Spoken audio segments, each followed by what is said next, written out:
is up, guys? Welcome back to OverTakes. This is Misfit, and today we are recapping Week 8 in the Overwatch League. We're going to talk about some East matches, some West matches. There's a lot going on. We have some different stuff going on meta-wise, and some teams going up and down and all over the place, especially in the East. There was a lot going on.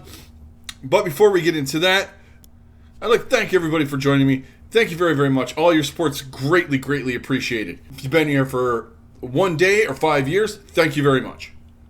If you're new and you're just stopping by, this is your first time, thanks a lot for coming in.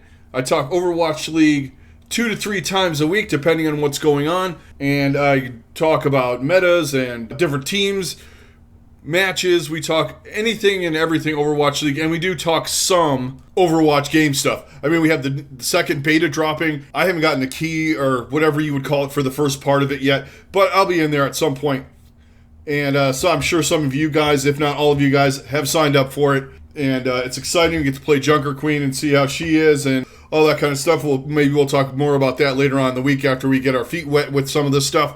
But first, let's talk about, before we do any of that, Overwatch 2 stuff. Let's talk about Overwatch League. This is why we're here, right? Okay, let's talk Week 8. So, APAC finally started up. And let's talk East first before we dive into the West. And then we'll do some team takes. Okay, so let's dive into the East. They started up this week. They do have fewer games, so not per team, but fewer games in general. So I think they wanted to have a fuller slate of games. So they're running 3 weeks instead of 4, which I'm sure they're fine with. But we finally got to see them on the new patch and everything. And boy, teams look a lot different than I thought they were going to look. I'm not going to lie. Except for one that we'll get to in a minute. But boy, the Fusion and the Dragons, I read them wrong, I guess. I thought the skill level of those players on both of those teams were going to be gap some of the other teams, but apparently they don't. And it was very apparent that the Dragons especially do not have a grasp on this meta, at least playing it. They were running right picks and stuff like that. They were just getting owned. And there were moments when, you could see Lip pop off or Izayaki. I mean, you're looking at it going, all right, we have Izayaki on Zenyatta. You got Lip doing whatever Lip wants to do, whether it's Sojourn or it's Ashe and things like that, or Widow or whatever. You're going, okay, that's great. You got Void on his comfort pick. You potentially could have Fate on one of his comfort picks from last year. This should be fine, right? Apparently not. That's one of the things that I was not expecting the Dragons to look average, I guess. I said it before, and other people have said it. Well, they're one of the teams that misses the tank synergy in a greater capacity than a lot of other teams, it feels like to me. Void is good. Fate's good. Together, they were great. Solo tanks, they're not handling the new situation, the new style of Overwatch as good as I thought they were going to adjust to. But that being said, Philadelphia didn't look much better. They don't perform like a unit, this team, to me. They have individual guys that go around and pop off, but I feel like the tank play is okay. The support play is okay. The DPS play is good to great, but as a complete package, they should not be 3 and 5 with this much talent. They're young, I understand. But you have veteran presences, great veteran presences like Carpe and Fury that should be, and even Aim God, that should be able to corral this in and get all these working parts together. They know what it takes. They know how to make this work. But it's just not working in my estimation. So those are a couple things I picked up on early. And let's talk a little meta. The East is pretty much up in the air still. I feel like by the time they get a grasp on a meta, like they're still figuring stuff out where NA is kind of, all right, these are the comps that you use, X here, this there, that there. You could do whatever you want on this map.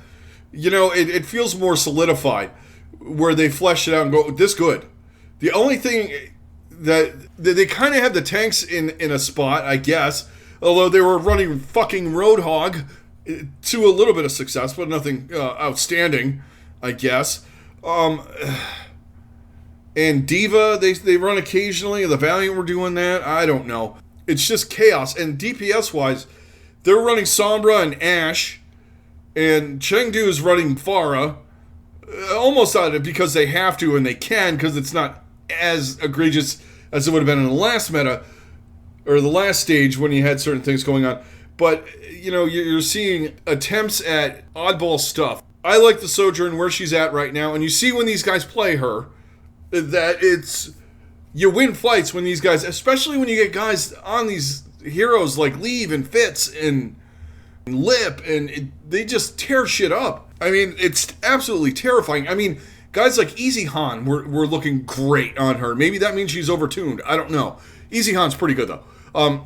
That being said. Yeah, and you got double flex supports. A lot of these teams should be doing that, and you're seeing some Ana and some other weird stuff, and I don't know. The East is just weird. The games are fun, for sure. Even when they're stompy, they're still pretty good. But the meta's odd there. Now, overall, East. So, this is my new hierarchy.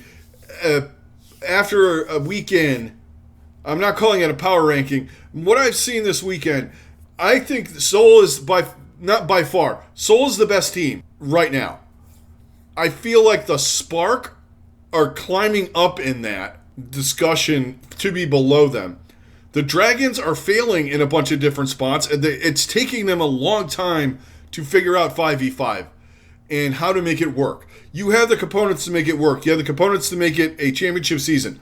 I feel like I'm repeating myself from last year with the Shock, but I don't know. It's just, they're a mess. Now, Fusion fans, you need to be terrified right now.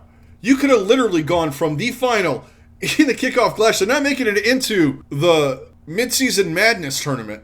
You are one map ahead of the Valiant and 2 maps ahead of the Chengdu Hunters, who look better, like I kind of thought they would, because this kind of plays into some comfort picks that they have and stuff that they can do. They look better, for sure. They look viable, at least.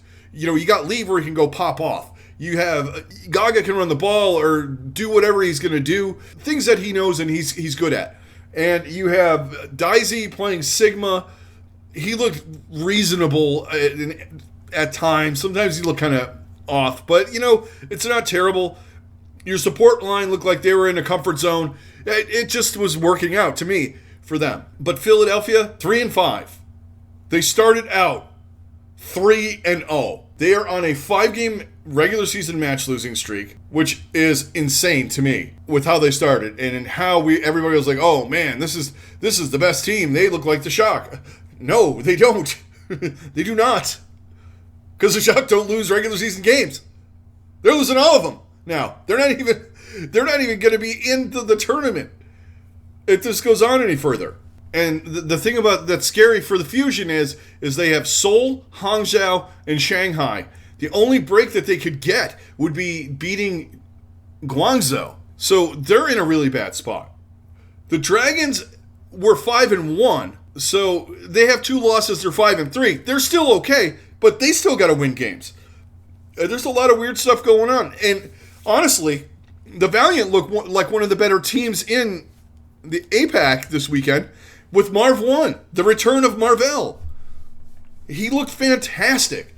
And you got to wonder what happened in Boston. It had to have been something with the team environment, maybe travel, being in a different country. It just wasn't working for him. But he has made a difference. I guess whatever they did to get him in there was for good reason, because his Doomfist looked fantastic. His Sigma, he played enough of it last year and in parts and bits in 2020.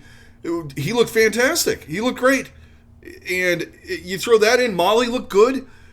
The Valiant are a viable team right now. I thought they would be better, but they're looking to get into the tournament. I mean, yeah, they might get in with a bad record, but still, they're doing way better than I thought they were going to do. I just thought everybody else was better than them except for Guangzhou, which still might be the case on paper, but, right now, they're playing as good as Chengdu. They're playing better than Philly. So, regardless of who's on Philly, and they look better than the Dragons looked all stage so far. So, good for the Valiant. Guangzhou looks like Guangzhou. They're just uninspired Overwatch. It's just it's exactly what we expected from them. At least we got one team that we knew was going to do good. Or not do good, but do what we thought they were going to do. Hangzhou to an extent. They're proving to be good too. That Alpha Yi and Shy DPS line is one of the best in the whole league, not just in APAC. Those guys just rip shit. Bernard looks good. I like it when Bernard's in there. You know, he was kind of a mystery as to why or what, but you know what? He's not playing bad. And their supports are playing good too. They're all around. They're playing pretty decent. They got to do something in a tournament, which when we get to the West, I'm going to say the same damn thing about the San Francisco Shock. Do something in a tournament, and then do something on a LAN tournament, and then maybe we'll call you the best in the league. But yeah, the East it was interesting to watch a lot of the games. I mean, just seeing how it varies from week to week is fun. It is worth the rewatch or the getting up early and watching. Seoul, we didn't really talk much about Seoul, but Seoul looks good. Smurf continues to impress, at least me, with his hero pool expanding and his command of heroes that you didn't think he had command of. He's learning them fast and he's playing them well. Also, you have Prophet and Fitz, and goddamn, that shit's lethal. Prophet, it doesn't matter what he's on, and you got Leave with unlimited hero pool as well.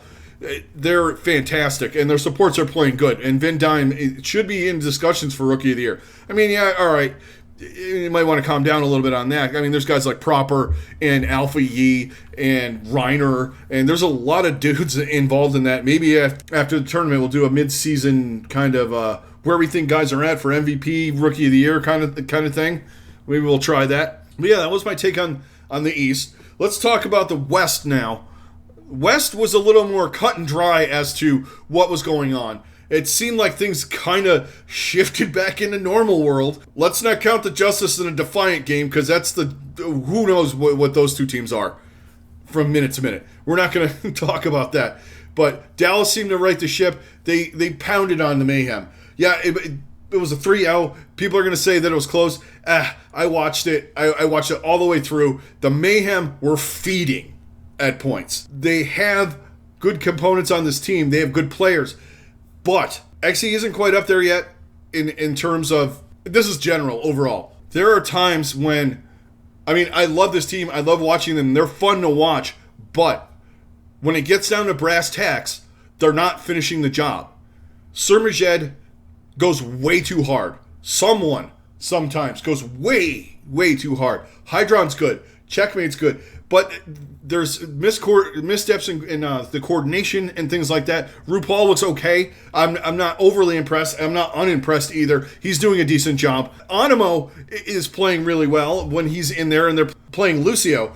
Dallas, though. Dallas is showing that, all right, they're starting to understand where things are at. They're kind of coming around. They're doing somewhat of their own thing with stuff, but they looked like Dallas this week, not like, what the fuck is going on? Why are you here? They have gap, too, over teams. It's not like they're going to fall out of the top 8. And that's all that matters right now, is being in that. But the Mayhem, back to them, and then we'll jump around to some other teams.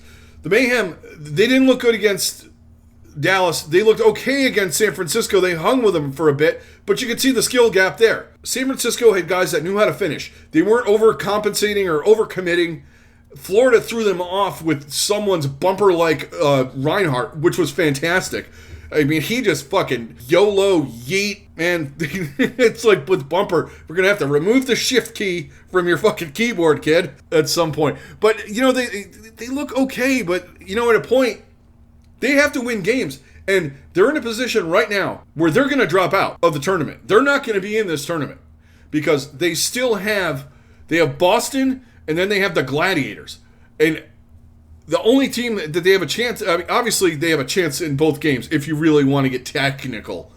But the only team that they have a chance against Boston, and they have to beat Boston. Because if they don't beat Boston, they are going to be out. The best case scenario for the Mayhem is to be 6-6. They're +3 in maps. You have Washington on the outside looking in. If Washington wins 2 games, you're screwed. Which I don't know if Washington's going to run the table after this week, but it's Washington, so you never goddamn know. Washington's next 3 games are the Glads, the Spitfire, and Vancouver, so Mayhem might be okay. But Washington obviously can beat Vancouver. Vancouver is good enough to beat them, especially the way the Justice are. They had a couple of close matches, Vancouver. They had moments where they looked pretty decent, but they're still 0-10. But what I'm getting at is the Mayhem tie with Washington, it's going to get to map differential and all that stuff. I don't know what's going to happen. But the Mayhem could fall out of this. It's in the realm of possibility. Washington could potentially beat London because that's the way they operate. But the Mayhem are looking... Right now, they need some work. They need a break. They need to reorganize and figure it out. Exy didn't look the greatest, but it was his first game back in a year. He had moments where he looked fantastic and he had pop-off stuff and all that. But good teams in the league still remain where they're at. The Shock looked unstoppable this week. Granted, they had the Mayhem, but they beat the Reign pretty handily. And, the Reign got a map. And the Shock looked like the Shock did the last time around in the regular season. You're doing they're going to win the tournament, and they don't. And the Gladiators, just continue doing Gladiators things. They continue to be the most versatile team in the league. They beat Houston badly. Well, the game beat Houston badly. Let's put it that way. And not the match, the game itself, like the objectives, the things you have to do to maintain overtime and to win games, they do not understand. They wouldn't have beat the Gladiators anyway. They would have made it more of a match, though. That's for damn sure. At least on one of the occasions, it would have at least been a little more compelling. If Patapan's getting more and more comfortable, and he looks frightening on some of these heroes. Now, if you really want to get down to it, Sojourn is a combo game hero. The way she works, with the slides and the movement and stuff like that, it could be easier for him to play. I mean, she isn't a Valorant-y, but there are, one-shot capabilities and headshots and all that stuff. And that railgun is a hit scan, and he's good at it. So you got that. You got Reiner playing, being versatile, doing all the things you need him to do. Their support line's sick. Kevster's an MVP candidate. I didn't see the Outlaws beating them, but I thought they would have showed up for a moment. Well, 2 moments they didn't show up, and lost maps. GG. The old Houston Outlaws rearing their ugly heads again. Anyway, but the meta was kind of stabilized. I didn't really talk much about it because I started ranting on with the things that were happening with the matches and all that. The meta seemed to stabilize. Sojourn's kind of a must pick. Team dependent, map dependent. You're pretty much running Doom, Sig, or Ball, potentially seeing a couple of the other. Basically, almost everybody except for Roadhog, Diva, and Orisa are kind of viable.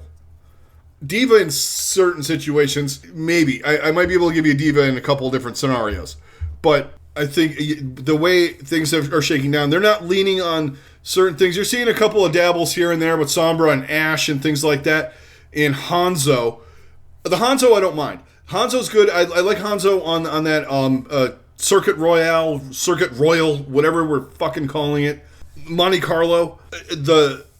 The long-range poke and the ability to shield break if you're going up against a Sigma is great.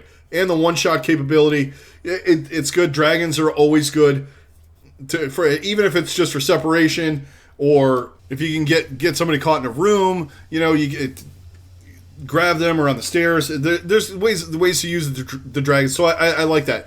I'm still on the fence about Ashe, and Sombra is okay. I think they need to tweak her a little bit, and I think she'll be more useful. I do like some of the stuff she can do, especially potentially against Zen, but that super kick thing is crazy. And he's also, speaking of Zen, he's kind of a must pick as well.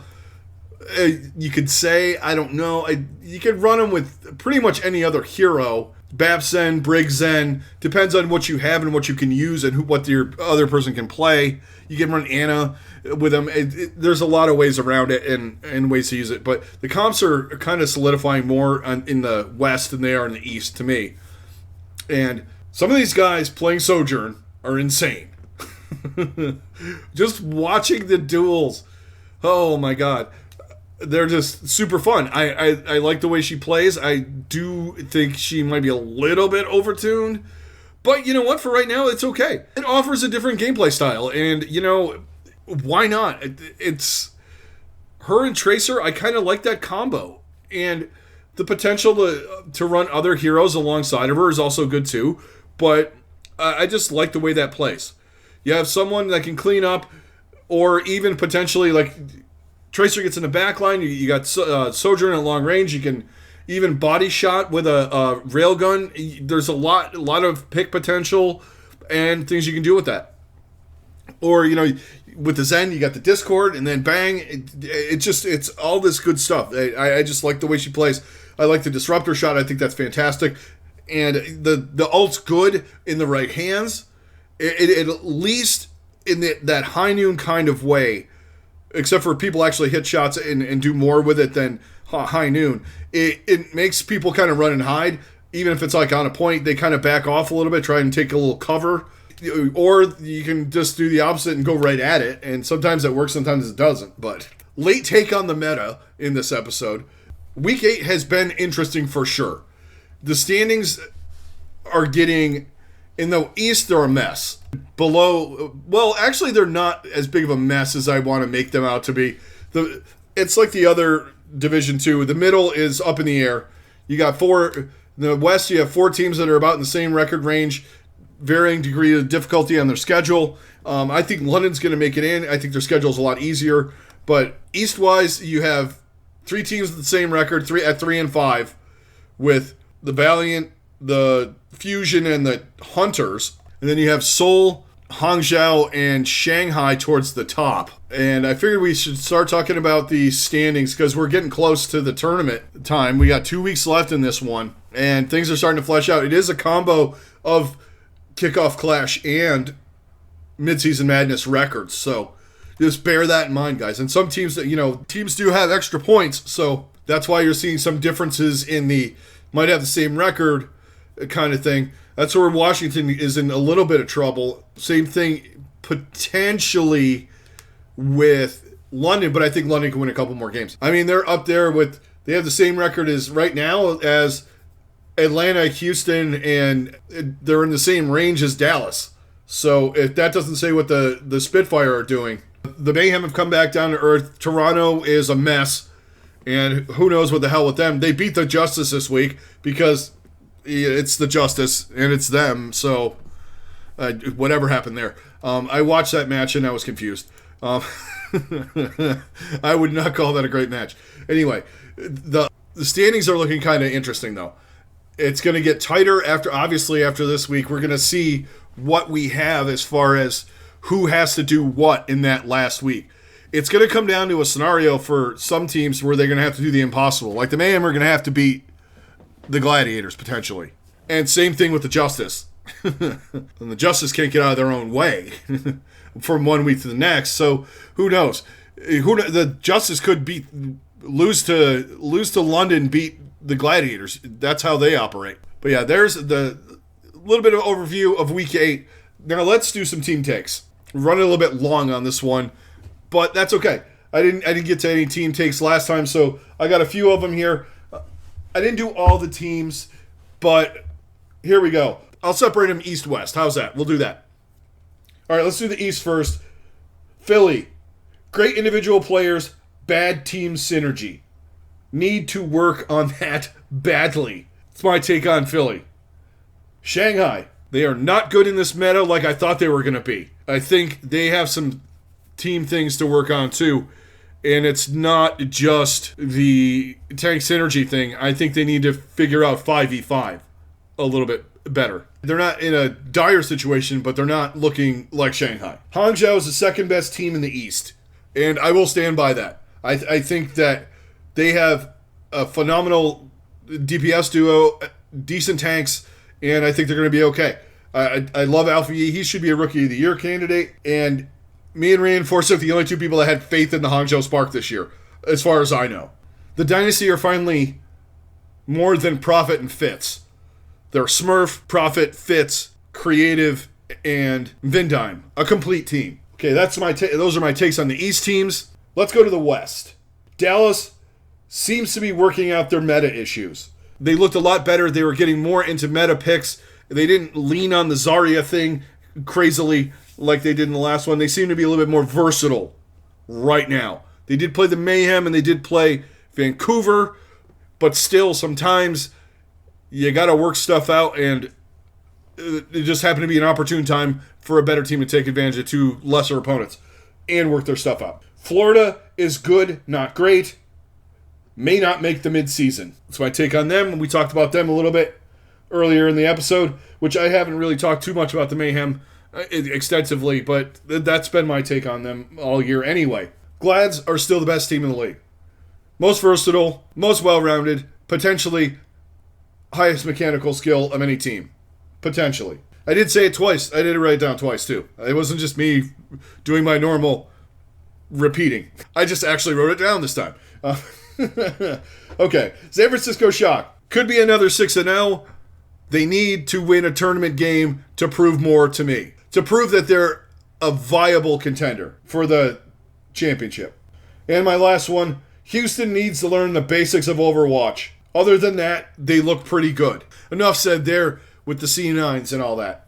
All right, so that's going to do the team takes. And you know what, guys? That's going to do it for this episode. We had a lot of ground to cover, a lot of stuff to talk about this week. There weren't too many great matches. There was one good one, but it wasn't well played, close score-wise, but you see where I'm going. So I didn't really want to go over in-depth in any match, really, at least in my opinion.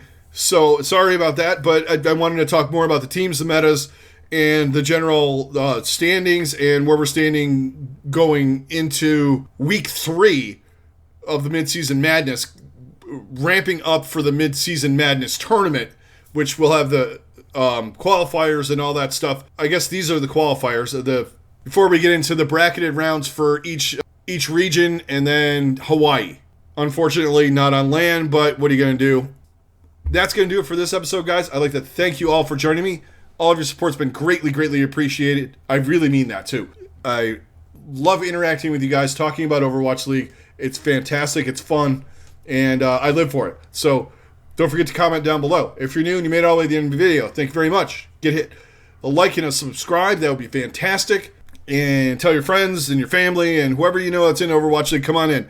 It's always an open forum. Come on in, talk Overwatch League with me. It's great. Talk Overwatch League even with the other viewers like down in the comments. It's fantastic. I love it. But this is Misfit. I'm out. Everybody stay safe, have a good rest of your day, and I will talk to you on the next one.